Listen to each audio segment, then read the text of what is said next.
This is the Nutters Club, thanks to New Zealand On Air on News Talk ZB.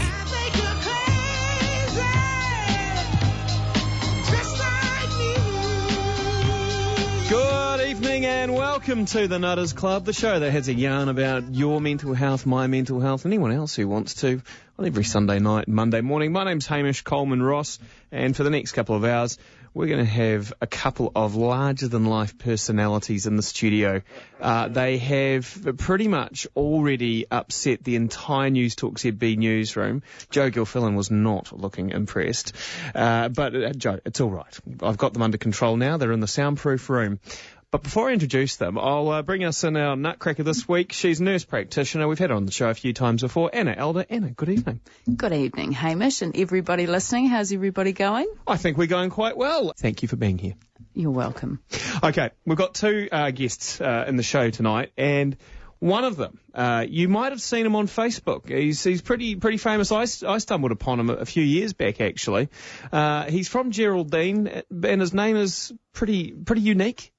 I think, or you can't actually qualify the word unique by its very definition. It's unique. We'll just call it that. Some people call him Robbie, but most people know him as the Gooserooter from Geraldine. Gooserooter, it's good to have you in the studio tonight. It's a pleasure to be here.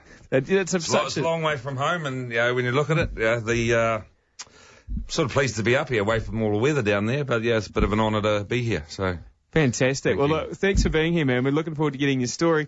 And all the way from Western Australia, you know that place Perth? They created it for disenfranchised Kiwis to have somewhere to run to. But he's over here, and he hasn't even told me why. His name's Yogi. Yogi, thank you so much for being in the studio with us. No worries at all, Hamish. Thank you very much. Can't believe it. Can't believe I'm on New Zealand radio. If you guys could just tell me for a start, before we get into your stories, how do you know each other? We're famous. We're not famous. No. We're mates. We've been mates for a long time. So I started following Robbie like a lot of people many moons ago. And I like what he did. I like what he said. I like how he went about his daily activities. And I sort of had a bit of a laugh and a bit of a chuckle, and I thought, this bloke's pretty onto it. So when you say you're following him where? Following on social media. Follow him on the level of social media years ago. So we've just become mates over that course of the time, and I've sort of built my social media following, and we've built it together, and we're just mates. He's a good bloke. Here we go. Good all bloke. right. Yeah, so he's a good bloke, Cobber. Went over to a truck show, was it 2 years ago? Yeah, with Yogi and Steve Graham. Yep. And then I did another one last year. Oh, it was this year. Yeah, no, it was this year, actually.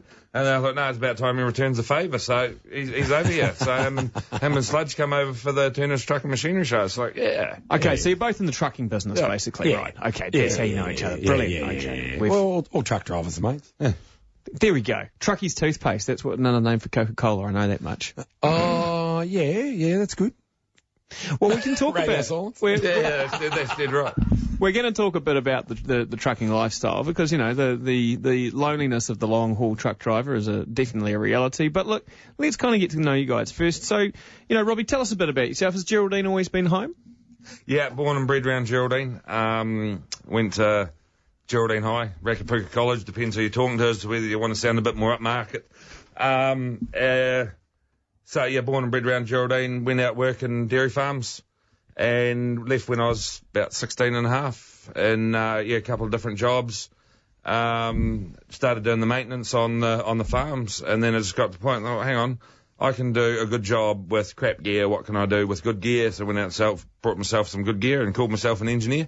That was it? And that was it. And then, and the thing was, I know why stuff broke, because I was on the dairy farm and I broke it. I fixed it. So a lot of people come in, can you fix this? I'd fix it properly. It wouldn't break there again, break somewhere else.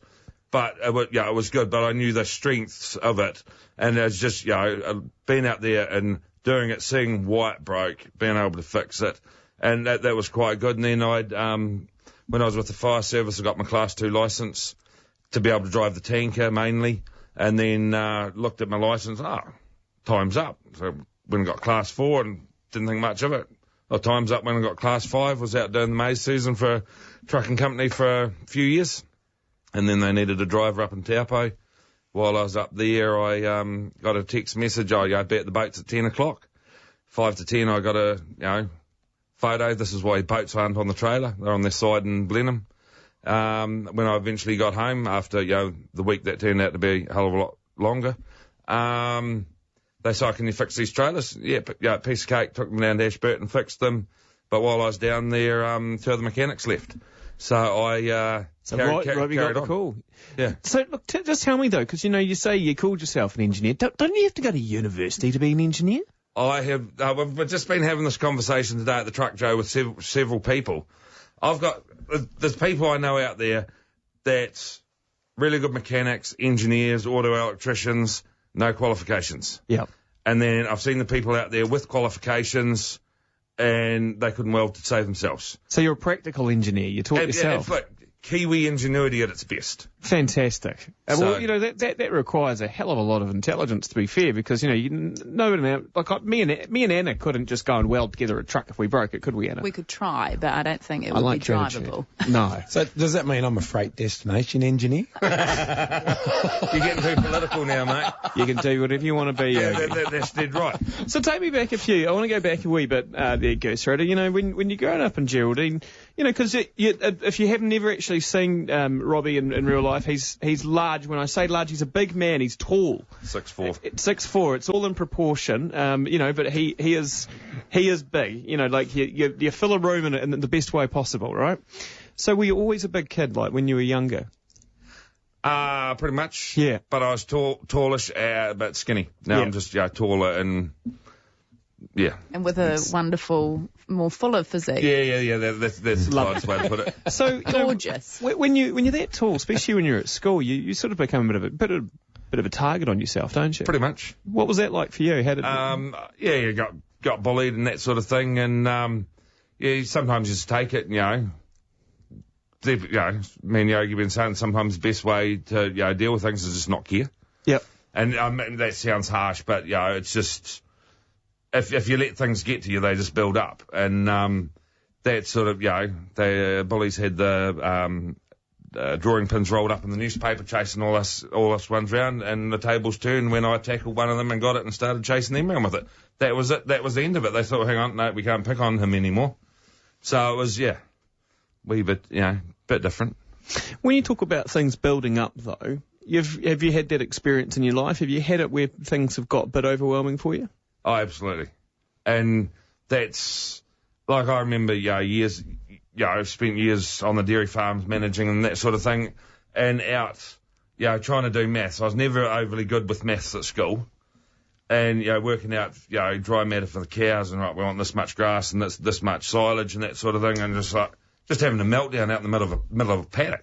And just all because, hang on, these numbers don't stack up. And it's just, but at the end of it, have a meltdown, I don't know what to say, but, wipe away the tears sort of thing. You had your meltdown, and I don't know if it, puts it in perspective, but you look at it, hang on, I feel a whole lot better now that I've let it out. It's, the build-up is gone, but it's like you can think clear as well. It's like, hang on, we've dealt with that. Let's look at the numbers. Oh, that's why it's going wrong. And it was just a few numbers, and other stuff building up and that sort of thing. And it's like, have a meltdown. And it's not the first one. But over the years, and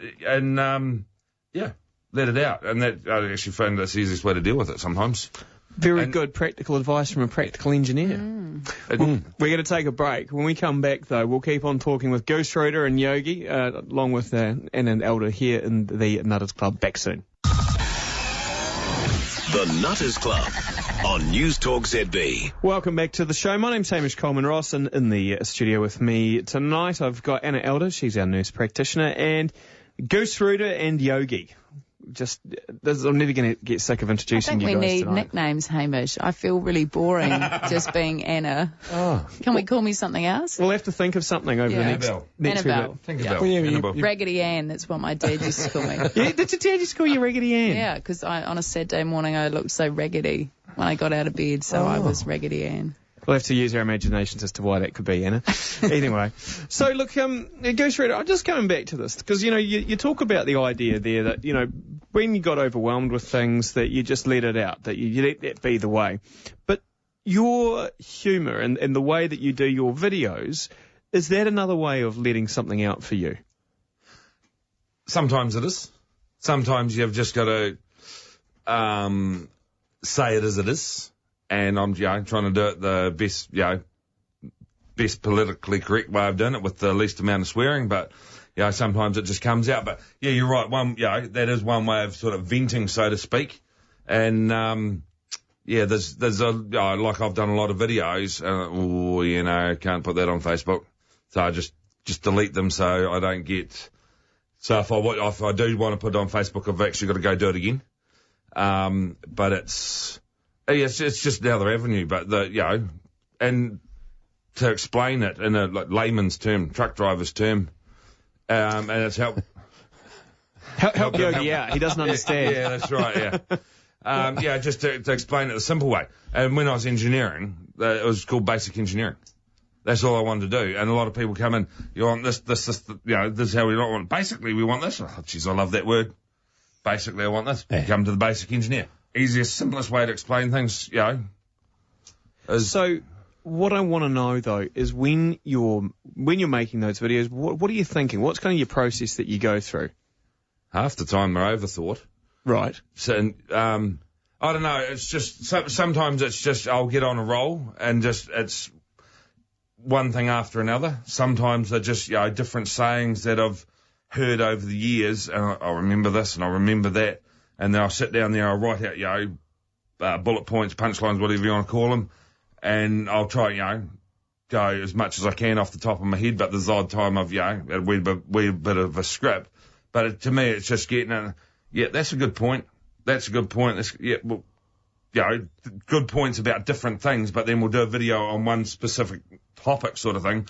But then to look at it and think, well, hang on, let's relate us to a piece of steel. Talk us through the video that you made about mental health and depression. Why'd you do it? Right, well, the reason... That's right. I'm just trying to think now. So that was, I did that probably 4 or 5 weeks after I had surgery.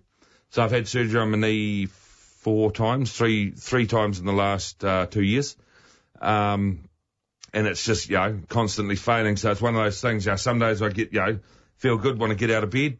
Other days it's, roll over and it's just the pain's intense. It's going to be one of them days I'm not, struggle to get out in the shower. And that's one of the things, some days I feel I could conquer the world. Other days it takes me 3 hours to convince myself to have a shower. And it's just, thinking about it, and today's 4.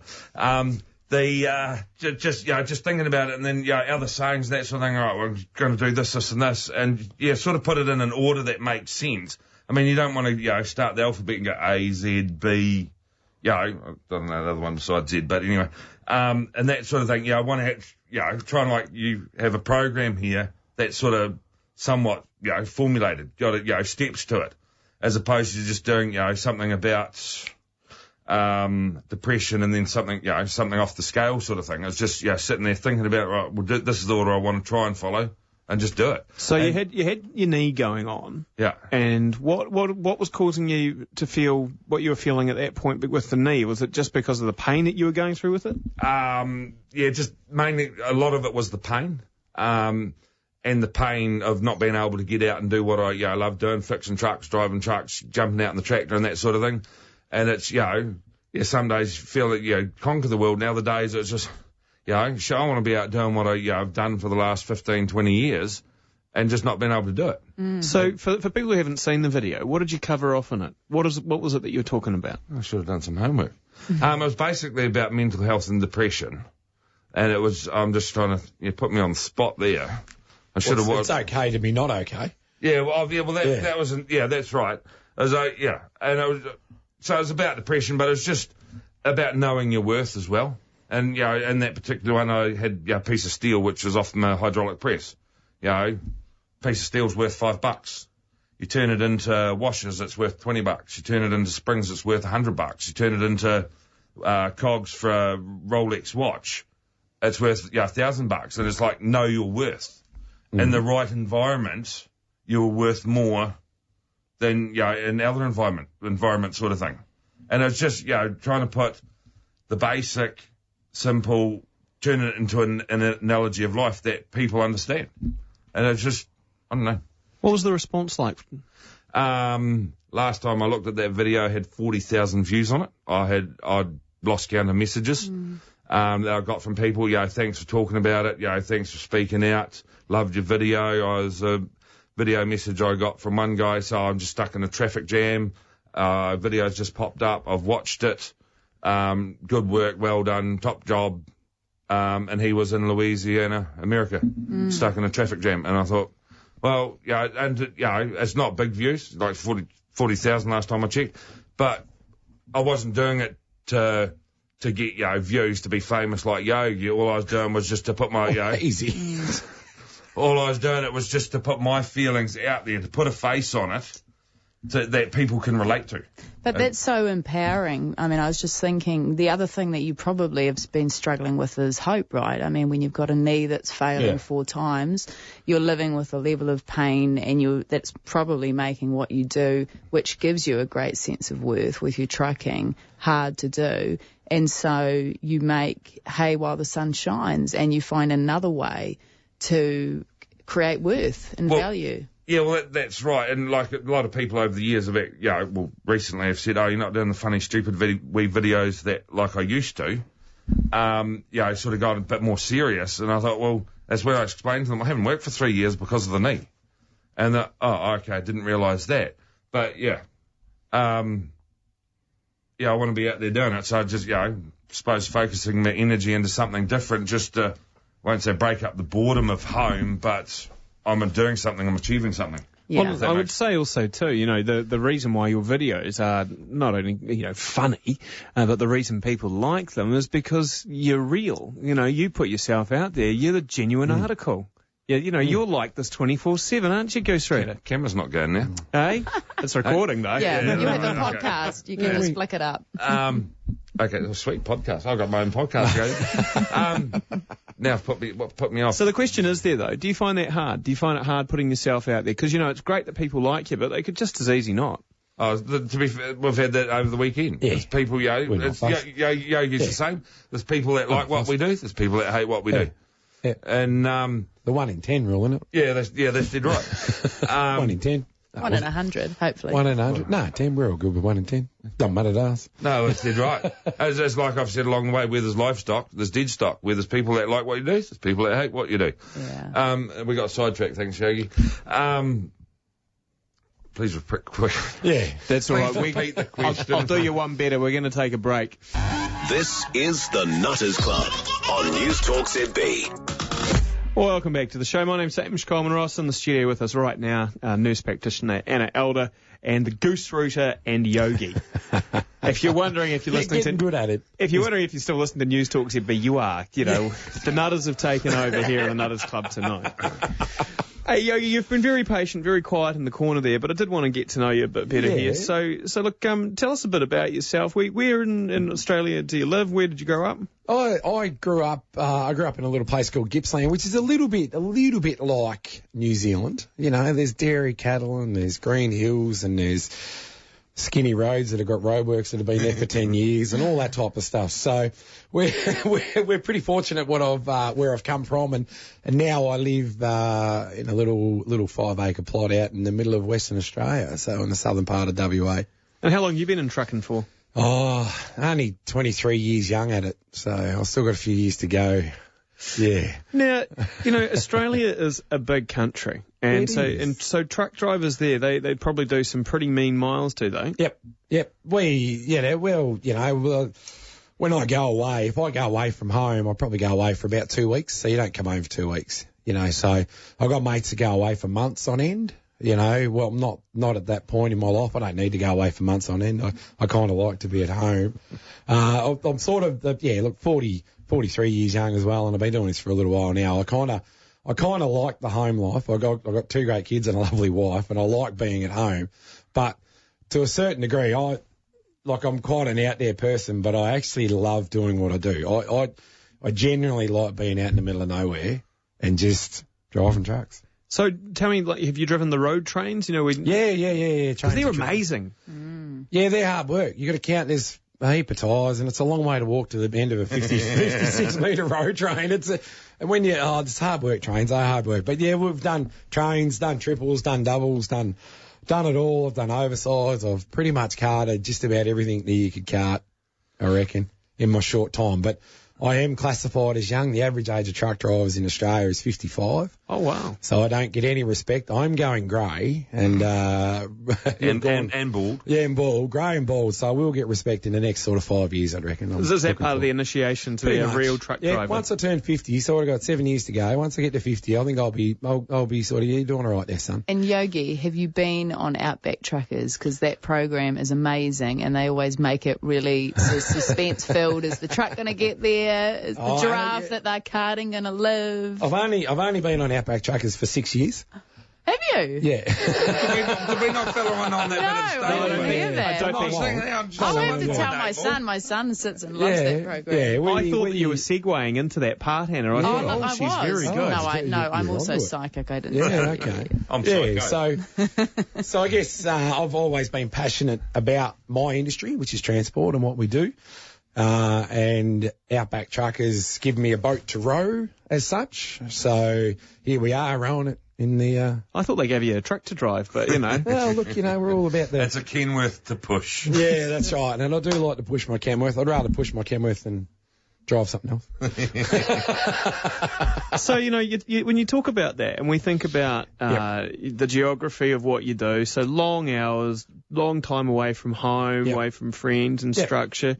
Yeah, that can have an impact on truckers, right? I mean, big time. Everything we do is around the idea it's okay to be not okay. Look, if someone asks me how I'm going, well, I'm actually going crap today. Look, it's just been a shocker today. Nothing's gone right, So I've sort of evolved into the point where, look, the 1%ers for me in life sort of tick the boxes. So you wake up, you think, oh, look, there's milk's good in the fridge and the wheat bix are in the cupboard and life's pretty good, So we just move on from there. Whatever happens during the day is going to test me. But what I've learnt about living in I've been in West Australia 15 years. So I grew up on the East Coast and I was trucking on the East Coast. And my first job was logging in the high plains in Victoria. So a very lonely job. You see 3 people a day and you see them for about 10 minutes a day in a 14-hour period. So you spend the whole time with earmuffs on talking to yourself. It's kind of like radio here.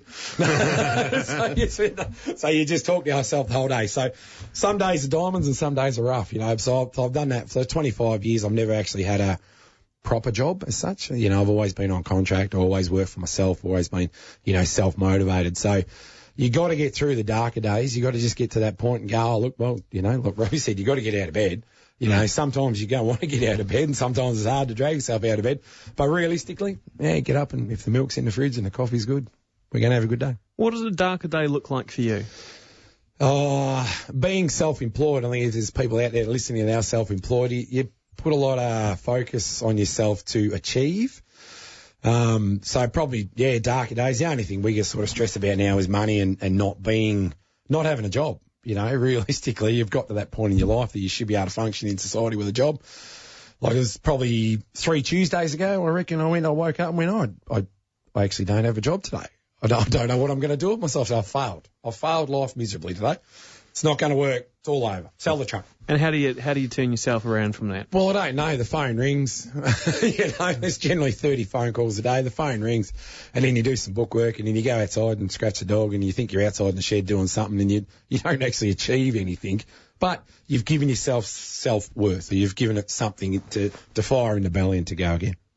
So what I'm trying to get at here is when have you had experiences where you've been like, well, this I'm not feeling okay, and it's all good and fine to sit, for us to tell people it's okay not to be okay. Yeah. But what is it that you do when you're not feeling okay? Like, do you reach out to somebody? Is there something that you tell yourself? How do you turn that around? Yeah, look, big question. Love your work there, Hamish. That's why I'm here. Yeah, that's right. I sat there and listened to you not say a lot, and here I'm not saying a lot.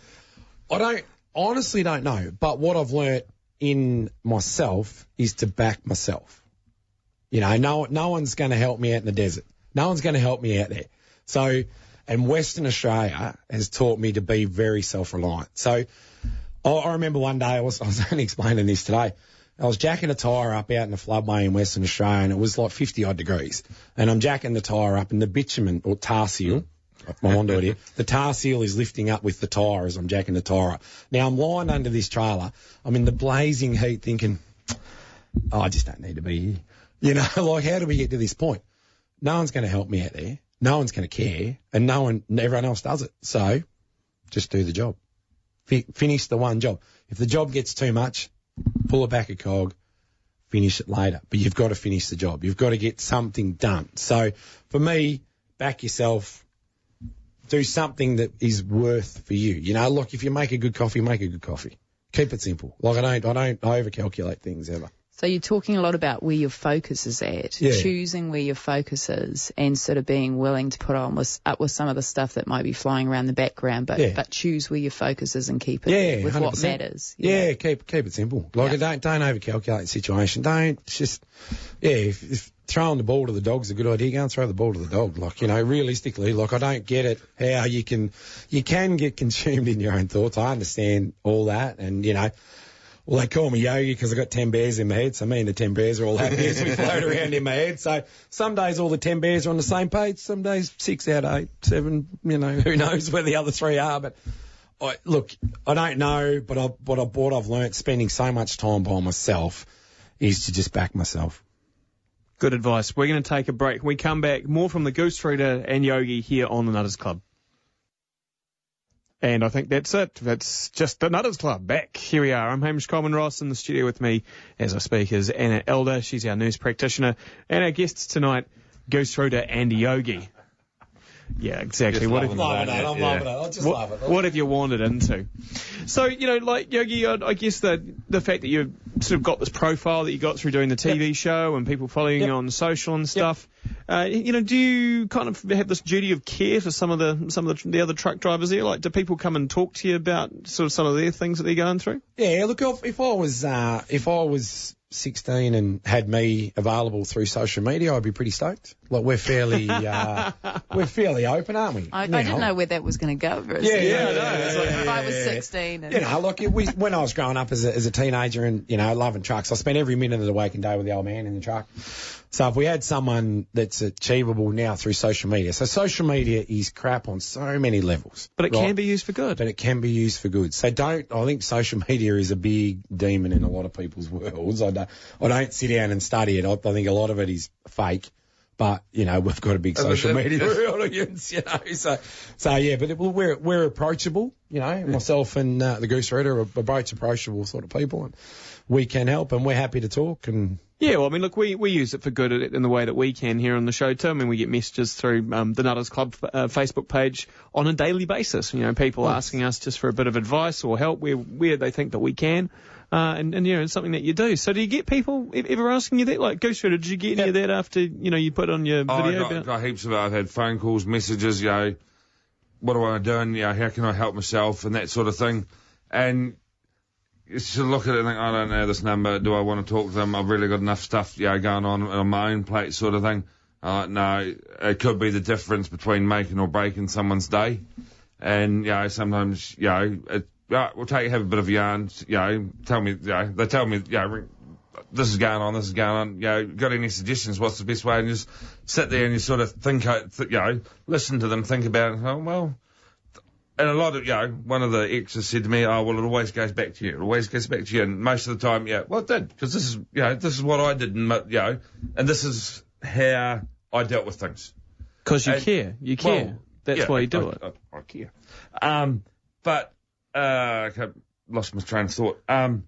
Yeah, so she's going on, yeah, it goes, you know, it always goes back to you. One thing, and it happened to me.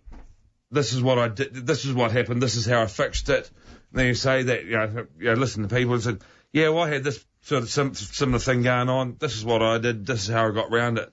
And, you know, I said, go away, don't do anything, you know, dumb. Don't do anything, you know, make any big executive decisions, but just have a think about it for a couple of days. And if you want to talk more, give us a ring back. And it's just half it's just listening. I think half the thing there is listening. Yeah. That's what I just said. I'm listening. Yeah. A long night. So that importance in listening, but, when you're relating it to yourself, that's not making it all about you. That's you being the practical engineer, right? Again there, you're just showing people this is how I fixed it, this is what I did. Yeah, but some people, look at it exactly that, and then some, it's all about you. It's all about you. Well, yeah, it is because, I'm relating it to this is what happened to me. Exactly. And it's sort of, so, it's a good feeling when people ring up or send you a message, hey, just watch your last video, top job, well done, top job. Copy. Yeah.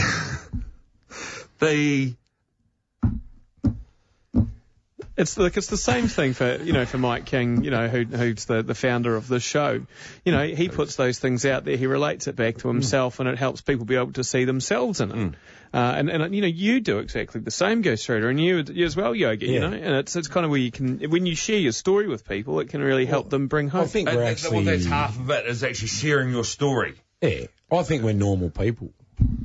Everyone's normal. I don't think I'm any different to anyone else in trucks and transport and what we do. I think I'm just a normal sort of bloke having a bit of a crack at everyone's definition of normal is different. Yeah. And that's the thing, isn't there? There's ordinary and extraordinary. And I'm just going to say what you guys do, I think, is extraordinary. Putting yourself out there and saying, if people feel comfortable enough to be able to approach you, that's being part of the solution, boys. Well, yeah, that's right. One of the, before you asked, why did you do this video and that sort of thing, one of the things I noticed is, if I'm bipolar, depressive, that's whatever, you want to call it, no one can see it.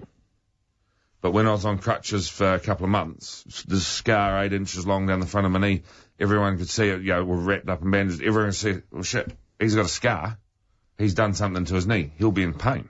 He's on crutches. He's dealing with pain. He's limping. And that, I sort of, turning that into that analogy as well. And that's what that one part of it was in the video.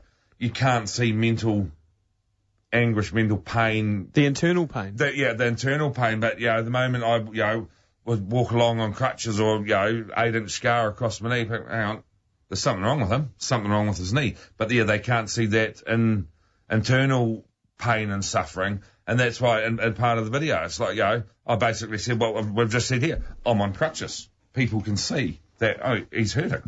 But with mental stuff, can't see, unless obviously someone's, having a meltdown in the middle of a paddock sort of thing. But other than that, or unless they're asking for help. But what you guys are both doing, because I was just thinking what you're saying now, and you're putting it out there and talking about it, and you were saying, Yogi, that actually if someone asks you, you do exactly what I do in the supermarket. I tell them exactly how I am. Now, they might not want to know exactly how I am. They might want the English, courteous version. But it's this talking about it so that we don't have to have crutches. We can actually grow a culture, and I think particularly amongst guys, because us females do it all the time. We do it all the time because we've got license to do it because we're emotional, right?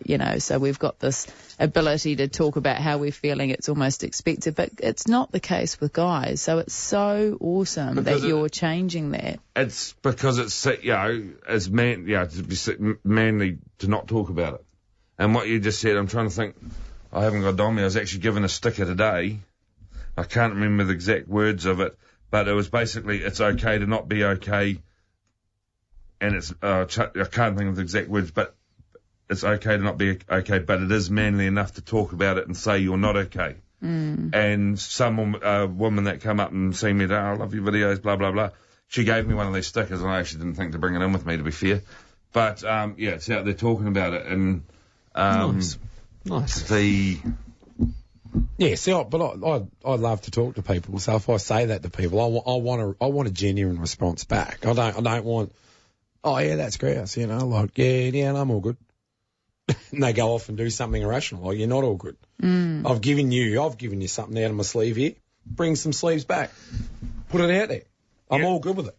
Yeah, but sometimes it's people come up and see me. Hey, how's it going? Fantastic, outstanding, and totally full of sarcasm. Yeah. And, the last bit gives it away sort of thing, but, that's, one of my sort of phrases, I suppose. But, you pick your crowd, how's it going? You pick your crowd. Yeah, that's right. How's it going, Yogi? Good, thanks. And that's the end of it sometimes. I'm a bit puffed out, actually, Gooserooter, today. It's been a long day. And you slept in too.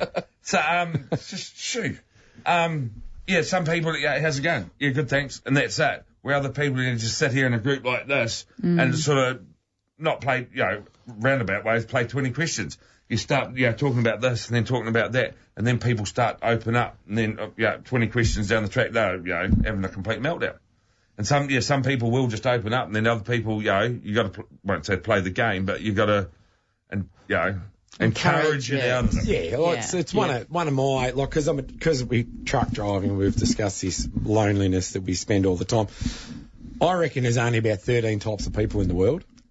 I completely agree. Yeah, so, so I pick my audience. There's some that'll just tell you they're okay because they're not okay and they're okay and they're okay and they're not okay. So if you can sort of pinpoint. I don't know anything about people, right? I love to watch people, because we don't see people. So when I leave, I've been at a truck show all day today. We've dealt with thousands of people today. I'm back in the truck tomorrow and I'll talk to myself. So I don't see people for the rest of the week and stuff like that, So you pick your crowd, you know your person, and I think, that's how we've got to where we've gotten. Well, I think it's probably, a little bit simpler, maybe just two kind of people in the world, There's people who are givers. Male and females? Male and females. Okay, no, there's givers and there's takers, and you guys are given, and sometimes it's okay for you to be the person taken, but I think you guys are doing great. Hey, look, I just wanted to we're sort of coming to the end of the show here, so really I just wanted to say to Robbie, the Gooserooter, thank you for coming all the way from Geraldine to be here. No, my pleasure. It's been wonderful to have you on the show. Oh, yeah. And in Yogi, all the way from Western Australia. Yeah, no, he's here by default, though, to be fair. Oh, we'll come in. Last minute thought. Any Sunday. Yeah. No dramas. I love it. Had a ball. I've really had a ball. I want you to drive the trucks round next time, to be fair. We need to get to bring the trucks up to Auckland. Yeah, well, you could have come. It's only down the road. You could have come down to Pukekohe. Oh, we were doing hot laps around the racetrack and race trucks and kids' rides. I took Yogi out yesterday on my wee Suzuki. Is it near Plymouth? Is that? It's nearby. You'll go down and see Paul. Take the trucks there. Yeah. Go and see Peter. Yeah. Hey, look, I just say thanks, guys. It's been wonderful to have you here in the studio. And to Anna Elder, our nurse practitioner, thank you for being here. To Boris and Jimmy out the back, thank you guys for everything you do. Thanks to ZB, thanks New Zealand Air, and thanks to you for listening. Remember, be kind to each other, be kind to yourself, and we'll do it all again next week here on the Nutters Club. This is the Nutters Club, thanks to New Zealand On Air on News Talk ZB.